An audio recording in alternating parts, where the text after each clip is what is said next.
بسم اللہ الرحمن الرحیم۔ السلام علیکم پیارے بچوں، امید ہے آپ سب خیریت سے ہوں گے اور اپنا خوب اچھا سا خیال رکھ رہے ہوں گے۔ آج جیسا کہ آپ کو معلوم ہے ہماری آج اسلامیات کی کلاس ہے اور اس میں ہم نے جس چیپٹر کے بارے میں پڑھنا ہے وہ چیپٹر ہے اخلاقیات۔ اخلاقیات کے بارے میں ہم نے اپنی لاسٹ کلاس میں پڑھا تھا اور اس کے بارے میں نے آپ کو ڈیٹیل سے سمجھایا بھی تھا۔ آج اس کو دوبارہ اچھی طرح سے سمجھنے کے لیے ہم اخلاقیات کے اس چیپٹر کی ریڈنگ کریں گے اور مشکل الفاظ کی ڈرل بھی کریں گے۔ اخلاقیات پیج نمبر 72۔ سچائی۔ ایک ظالم بادشاہ لوگوں پر بہت ظلم کرتا تھا۔ ایک دن اس نے لوگوں کو جمع کر کے لمبی تقریر شروع کر دی۔ تقریر یعنی اس نے لوگوں کو ڈیٹیل سے اپنی بات کرنا شروع کی، تو اس کی جو بات تھی، جو تقریر تھی، وہ لمبی ہو گئی، کافی زیادہ دیر تک اس نے بات اپنی جاری رکھی۔ لوگ بہت تھک چکے تھے، نماز کا وقت بھی ختم ہو رہا تھا۔ ایسے میں ایک شخص نے کھڑے ہو کر بادشاہ سے کہا کہ آپ پہلے نماز ادا کر لیں تاکہ وقت ختم نہ ہو جائے۔ بادشاہ کو اس کی اس بات پر بہت غصہ آیا۔ اس نے کہا تھا کہ نماز کا ٹائم ختم ہو جائے گا، قضا ہو جائے گی، تو پہلے نماز ادا کر لیتے ہیں، پھر آپ اپنی بات کو، اپنی تقریر کو جاری رکھیے گا۔ لیکن بادشاہ کو تو اس پر غصہ آ گیا کہ یہ ہوتا کون ہے مجھے کسی بات پہ ٹوکنے والا اور روکنے والا۔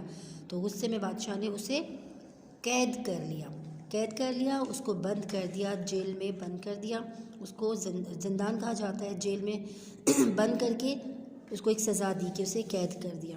اس کے رشتہ دار بادشاہ سے فریاد کرنے لگے۔ فریاد مطلب التجا کرنے لگے، ان سے درخواست کی، ان کے آگے اپیل کی۔ کیا درخواست کی کہ اسے چھوڑ دیا جائے، اور کہا کہ وہ پاگل ہے۔ کیوں چھوڑ دیا جائے؟ اس کو انہوں نے یہ بتایا، اس کے رشتہ داروں نے، کہ اسے چھوڑ دیا جائے، اور کہا کہ وہ پاگل ہے۔ بادشاہ نے جب اس شخص کو بلوا کر پوچھا تو اس نے صاف انکار کر دیا۔ اسے کس بات سے انکار کر دیا؟ کہ اس کے رشتہ داروں نے کہا تھا کہ وہ پاگل ہے۔ وہ کہنے لگا کہ میں تو اللہ کے فضل سے ٹھیک ہوں اور میں جھوٹ نہیں بولتا۔ بادشاہ کو اس کی یہ بات بہت پسند آئی اور اس نے اسے آزاد کر دیا۔ بادشاہ خوش ہوا کہ اس میں تو اپنی قید سے، اپنی سزا سے بچنے کے لیے جھوٹ نہیں بولا بلکہ سچ بولا ہے۔ تو بادشاہ کو اس کی بات بہت اچھی لگی اور اس نے اسے آزاد کر دیا۔ پیارے بچوں، اس قصے سے یہ سبق ملتا ہے کہ ہمیشہ سچ بولنا چاہیے۔ ہمارے پیارے نبی صلی اللہ علیہ وآلہ وسلم نے فرمایا کہ جھوٹ ایمان کی ضد ہے، ہمارے ایمان کا حصہ نہیں ہے کہ ہم لوگ جھوٹ بولیں۔ ایک مسلمان کو یہ زیب ہی نہیں دیتا کہ وہ جھوٹ بولے۔ ایک مسلمان کی سب سے بڑی پہچان یہ ہے کہ وہ سچا ہوتا ہے، ایک اچھا مسلمان کی شان یہ ہے کہ وہ ہمیشہ سچ بولے۔ سچ بات ہمیشہ تکلیف سے نجات دلاتی ہے۔ ایک دفعہ سچ بول دیا جاتا ہے اور انسان ہر قسم کی پریشانی سے آزاد ہو جاتا ہے کہ میں نے تو سچ بولا تھا۔ جھوٹ بولیں گے تو اس بات کو چھپانے کے لیے پھر ایک اور جھوٹ بولا جائے گا، تو اس لیے ہمیشہ سچ بولیں، اللہ بھی خوش ہوتا ہے اور انسان کی عزت بھی بنتی ہے۔ اس کے بعد ہمارے پاس جو سیکنڈ سٹوری آ رہی ہے وہ ہے ایمانداری کے بارے میں۔ ایمانداری کیا ہوتی ہے اس کے بارے میں آپ کو اس سٹوری سے اچھی طرح اندازہ ہو جائے گا۔ حضرت عبداللہ رضی اللہ تعالیٰ عنہ حضرت عمر رضی اللہ عنہ کے بیٹے تھے۔ ایک روز جنگل میں سفر کر رہے تھے کہ انہیں بھوک لگی۔ ان کی ملاقات ایک چرواہے سے ہوئی۔ چرواہا کون ہوتا ہے؟ جو بکریاں چراتے ہیں۔ آپ نے دیکھا ہوگا نا کہ اکثر لوگ سڑک پر کسی کو دیکھا ہو، بکریاں، بہت ساری بھیڑ بکریاں اس کے پاس ہوتی ہیں اور اس کو لے کے جا رہے تھے، اس کو کہتے ہیں چرواہا۔ تو حضرت عبداللہ جو حضرت عمر رضی اللہ عنہ کے بیٹے تھے، انہوں نے دیکھا کہ ان کی ملاقات ایک چرواہے سے ہوئی، اس کے پاس بہت ساری بکریاں تھیں۔ حضرت عبداللہ رضی اللہ عنہ نے چرواہے سے دودھ کا ایک پیالہ خریدنا چاہا۔ چرواہے نے آپ رضی اللہ عنہ کو دودھ دینے سے انکار کر دیا۔ وہ کہنے لگا کہ یہ بکریاں میری نہیں ہیں، مجھے دودھ بیچنے کی اجازت نہیں ہے۔ حضرت عبداللہ رضی اللہ عنہ نے اس کا امتحان لینا چاہا کہ دیکھتا ہوں کہ سچا ہے کہ نہیں۔ انہوں نے اس چرواہے سے کہا کہ تم مجھے ایک بکری بیچ دو، جب مالک تم سے بکری کے بارے میں پوچھے تو تم اسے بتا دینا کہ بکری کو بھیڑیے نے کھا لیا ہے، اس طرح تمہاری جان بھی بچ جائے گی اور تمہیں پیسے بھی مل جائیں گے۔ چرواہے نے یہ بات سن کر فوراً کہا کہ بکریوں کا مالک نہیں دیکھ رہا، لیکن اللہ تو دیکھ رہا ہے نا۔ میں اگر جھوٹ بول لوں گا مجھے پیسے مل جائیں گے، آپ کا بھی کام ہو جائے گا، لیکن اللہ تو مجھے دیکھ رہا ہے۔ اور وہ اللہ سے تو کوئی بات چھپی نہیں ہے، ہم جو بھی کام کرتے ہیں اللہ تعالیٰ کو سب کچھ معلوم ہوتا ہے۔ پیارے بچوں، اس قصے سے یہ معلوم ہوا کہ اللہ ہمیں ہر وقت دیکھ رہا ہے، چاہے ہم اکیلے کمرے میں ہیں، ہم کسی کے ساتھ ہیں، بازار میں ہیں، گھر میں، اسکول میں، ہمیں اللہ تعالیٰ ہمارے اتنے قریب ہے کہ وہ ہمیں ہماری ہر بات سے واقف ہے۔ ہمیں دوسروں کی چیزیں ان کی اجازت کے بغیر نہیں لینی چاہیے، کلاس میں بھی کسی کی چیز بغیر اجازت نہیں لینی چاہیے، اسی طرح بہن بھائیوں کی چیزیں بھی ان سے پوچھ کر لینی چاہیے۔ ایسا کرنے سے اللہ تعالیٰ ہم سے راضی ہوگا، خوش ہوگا، اور لوگ بھی ہم سے ہمیشہ خوش رہیں گے۔ چلیں اب ہماری جو تیسری سٹوری ہے وہ ہے صبر اور شکر کے بارے میں۔ صبر اور شکر کیا ہوتا ہے؟ صبر، شکر۔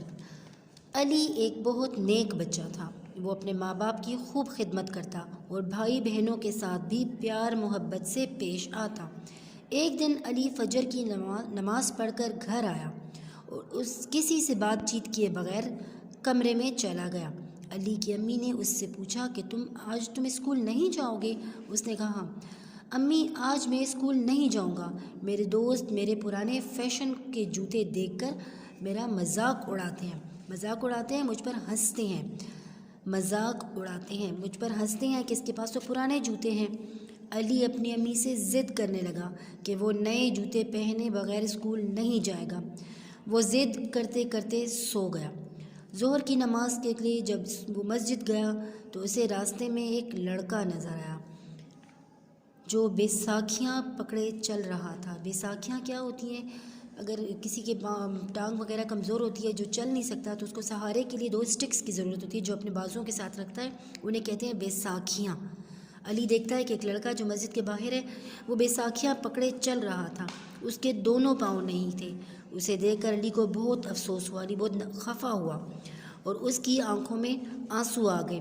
علی دل ہی دل میں سوچنے لگا کہ اس سے بہت بڑی غلطی ہو گئی تھی۔ وہ اپنی اس غلطی پہ نادم ہوا کہ اس نے اپنی ماں باپ کو کیوں ضد کی، اس سے بہت بڑی غلطی ہو گئی تھی۔ اللہ تعالیٰ نے اسے کتنی چیزیں دے رکھی ہیں، دونوں پاؤں دیے ہیں، وہ کھیل کود سکتا ہے، لیکن پھر بھی وہ اللہ کی ناشکری کرتا ہے۔ ایسے لوگ بھی ہیں جو چل پھر نہیں سکتے، لیکن علی تو کھیل سکتا ہے نا۔ ہمیں اللہ تعالیٰ کا ہر حال میں ہر بات کے لیے شکر ادا کرنا چاہیے۔ علی نے فوراً نماز پڑھ کر توبہ کی اور گھر آ کر امی ابو سے معافی مانگی۔ پیارے بچوں، ہمیں بھی چاہیے کہ ہم اللہ کی دی ہوئی چیزوں کا دل سے شکر ادا کریں۔ ہمارے پاس بے شمار نعمتیں ہیں۔ آپ اپنے ارد گرد دیکھیں، اپنے آپ کو دیکھیں، اپنے ساتھیوں کو، آپ اپنے گھر میں دیکھیں، اللہ تعالیٰ نے ہمیں کسی چیز کی کمی نہیں دی۔ سب سے بڑھ کر ہم ایک مکمل انسان ہیں۔ اگر ہمارے پاس کوئی پرانی چیز ہو تو ہم اسے استعمال کرنے میں شرم محسوس نہ کریں۔ کچھ لوگ ایسے ہیں جن کے پاس تو وہ بھی نہیں ہے، بلکہ ان لوگوں کو دیکھیں جنہیں اللہ نے وہ ساری نعمتیں نہیں دی ہیں اور ہمیں اللہ تعالیٰ نے ہر چیز سے نوازا ہے۔ اب چلیں بیٹا، ہم کیا کریں گے؟ اب اس چیپٹر کی ہم نے تھوڑی سی ایکسرسائز کرنی ہے، جس سے مجھے پتہ چلے گا کہ آپ لوگوں کو اس چیپٹر کی سمجھ آئی ہے کہ نہیں۔ آپ لوگ میں کویسچنس ہیں، اس کو کرنے ہیں، آپ لوگ اس میں سے ٹک لگائیں گے اپنی بکس کے اوپر، پیج نمبر 76 میں صحیح جواب پر نشان لگائیں۔ آپ نے اسکول میں اپنے دوست کی کاپی چھپا لی، وہ پریشان ہوا اور آپ سے کاپی کے بارے میں پوچھا، تو آپ اس کو کیا جواب دیں گے؟ میں نے تو نہیں دیکھی، میں نے شرارت سے چھپا دی تھی، مجھے معاف کر دو۔ میں نے دوسرے لڑکے کو اٹھاتے ہوئے دیکھا، تو اس میں ہم نے سچ بولنا ہے نا، تو ہم کیا بولیں گے؟ میں نے شرارت سے چھپا دی تھی، مجھے معاف کر دو۔ تو ہم یہاں پر اس کو ٹک کریں گے۔ اس کے بعد سیکنڈ کویسچن آتا ہے، شاہد کے پاس 10 روپے تھے، اس نے دکان سے 5 روپے کی ٹافیاں خریدی، دکاندار نے شاہد کو غلطی سے زیادہ پیسے واپس کیے، شاہد کو کیا کرنا چاہیے؟ سارے پیسے اپنے پاس رکھ لیں، زائد پیسے، جو زیادہ پیسے وہ دوست کو دے دے، زائد پیسے دکاندار کو واپس کر دے۔ تو اس میں اس کو ایمانداری سے کیا کرنا چاہیے؟ اپنی جو پیسے اس کو ایکسٹرا مل گئے، جو زیادہ مل گئے، وہ دکاندار کو واپس کر دے۔